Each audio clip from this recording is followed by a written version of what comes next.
Hello everyone, and welcome to this week's update. So, how did you guys enjoy your April Fool's joke? We had a lot of fun preparing the red herring and the little jokes to make it. We had a lot of laughs in the office while we were creating it, and I hope you guys enjoyed the update as well.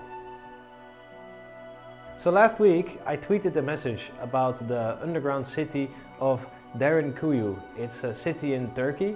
It was inhabited by the Greeks for a really long time. And did any of you try to recreate it? Show us your screenshots.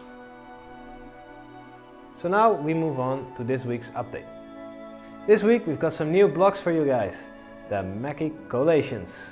This word is incredibly difficult to say. I'll challenge you to try it a few times.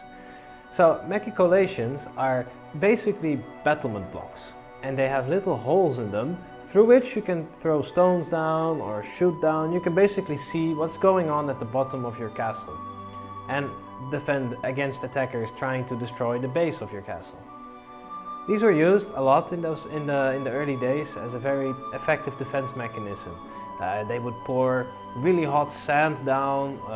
In some places they would even use oil, because it was a really effective way of deterring attackers from climbing your walls. We've created a lot of different shapes and places for the battlements, so you have lots of different combinations to use them on your castles. We are looking forward to seeing them in action, and especially your mechanisms for throwing stuff down the machicolations, of course.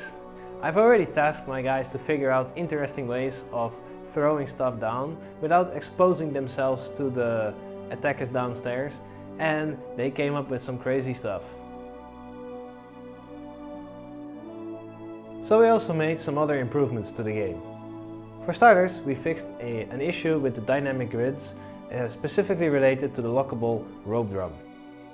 Previously, if you had the rope drum for, let's say, a trebuchet and it was firing on a dedicated server, and you were to lock the rope drum while it was winding out, it would start clanging like crazy, as is demonstrated here. After we fixed it, it now locks correctly and it doesn't bounce so much.